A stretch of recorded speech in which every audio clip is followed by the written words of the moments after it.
चाचा हवाई जहाज से वास्को डी गामा की तरह पूरा दुनिया का चक्कर लगाएंगे और भतीजा जो है गुगली फेंकेगा आईपीएल में, और चाचा फिर मंच पे जाकर के भाषण देंगे कि परिवारवाद देश की सबसे बड़ी समस्या है।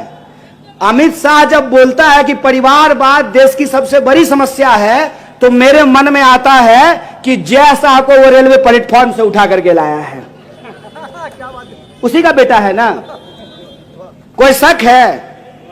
जय शाह किसका बेटा है? अमित शाह का ना।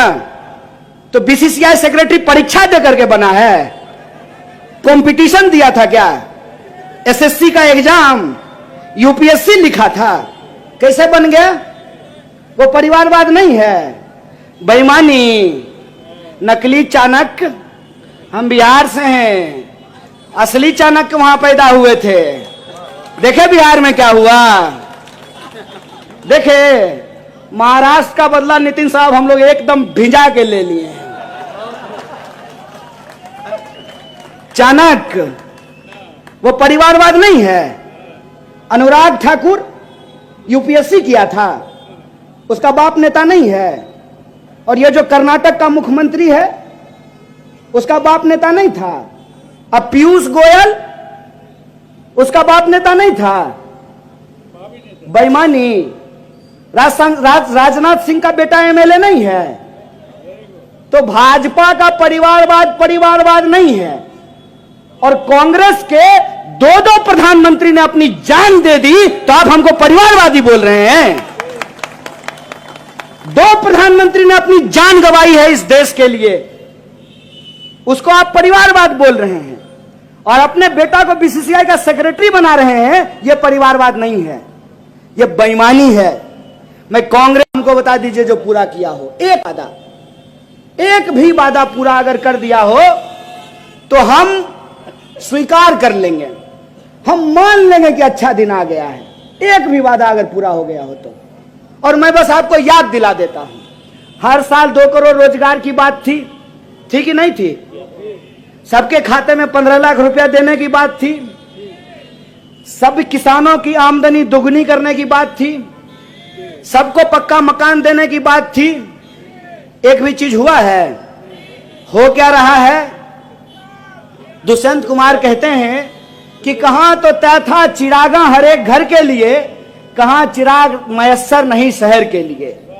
लोग मांग रहे थे सरकारी नौकरी, इन्होंने नया प्रबंध कर दिया कि ना रहेगा सरकारी संस्थान, ना देनी पड़ेगी सरकारी नौकरी, ना रहेगा बांस, ना बजेगी बांसुरी, ना रहेगा सरकारी संस्थान, ना देनी पड़ेगी सरकारी नौकरी। एक एक करके सरकारी संस्थान बेचे जा रहे हैं। और जो सरकारी संस्थान बचे हुए हैं, वहां पर सबको अग्निवीर बनाने का प्रयास किया जा रहा है। अभी तो गडकरी जी सबसे ताजा ताजा अग्निवीर बने हैं। नहीं, अभी बहुत लोगों को बनना है। इससे पहले आडवाणी जी बन गए, उसके बाद रविशंकर प्रसाद बन गए। अभी बहुत लोगों को अग्निवीर बनना है। 2 ही लोग रहेंगे, चाचा और भतीजा। हमको एक बार एक दोस्त ने पूछा कि आजादी में किस तरह के लोग हिस्सा लिए? हम बोले आजादी में 2 तरह के लोग हिस्सा लिए। हम आजादी में भाग लिए और आरएसएस वाले आजादी से भाग लिए। और मैं और से का फर्क तो हम पहले भी बता चुके हैं। जब मैं आ रहा था और हमको हमारे कांग्रेस के कुछ वरिष्ठ नेता फ्रीडम पार्क दिखा रहे थे, तो मेरे मन में वो आजादी वाली बात याद आ रही थी। जब हम आजादी की बात बोलते थे तो यही लोग व्हाट्सएप पे आपसे पूछते होंगे कि किस चीज से आजादी चाहिए, क्यों आजादी चाहिए, देश तो आजाद हो गया है, फिर आपको किस बात की आजादी चाहिए? अरे इसी बात की आजादी चाहिए कि इस देश का नागरिक इस देश के प्रधानमंत्री के आंख में आंख डाल करके उससे सवाल पूछे। इसी बात की आजादी चाहिए। आजादी कोई भीख है, आजादी कोई वरदान है। आजादी कुर्बानियों से हासिल की हुई चीज है और हमको लगातार आजादी के उस दायरे को बढ़ाने की जरूरत है। आजादी के उस मतलब में, उस मायने में इस बात को भी शामिल करने की जरूरत है कि जन्म के आधार पर किसी के साथ कोई भेदभाव नहीं होगा, संस्कृति के आधार पर किसी के साथ कोई भेदभाव नहीं होगा, क्षेत्र के आधार पर किसी के साथ कोई भेदभाव नहीं होगा, लिंग के आधार पर किसी के साथ कोई भेदभाव नहीं होगा। जब संविधान ने हमको बराबर किया है तो हम बराबरी के उस एहसास के साथ, बराबरी के उस अधिकार के साथ हम अपनी जिंदगी को जी सकें। जब संविधान ने महिला और पुरुष का वोट बराबर किया है तो आप कौन होते हैं महिला और पुरुष के बीच में विभेद पैदा करने वाले? इस सवाल का जवाब हम पूछ सके। हम ये पूछ सकें कि जब इस देश में प्रधानमंत्री के लिए 8,500 करोड़ का उड़न खटोला खरीदा जा सकता है तो इस देश के गरीबों को मुफ्त में शिक्षा क्यों नहीं दी जा सकती है? हम यह सवाल पूछ सकें कि 20,000 करोड़ में आपके लिए अगर महल बनाया जा सकता है तो झुग्गियों में रहने वाले लोगों के लिए घर क्यों नहीं बनाया जा सकता है? हम यह सवाल पूछ सकें कि प्रधानमंत्री के चढ़ने के लिए अगर कार सरकारी हो सकती है 13 करोड़ की, तो हमारे बच्चों का इलाज सरकारी क्यों नहीं हो सकता है?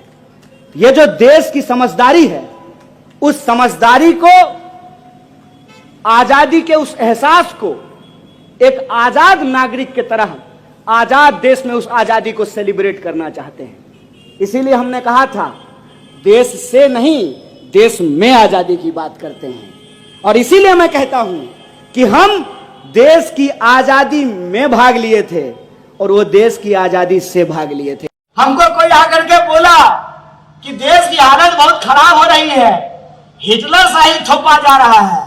हम बोले सुनो, हिटलर को हम पसंद नहीं करते हैं, हिटलर से हमको बहुत दिक्कत है, लेकिन तुम इसको हिटलर बोल करके हिटलर का अपमान मत करो।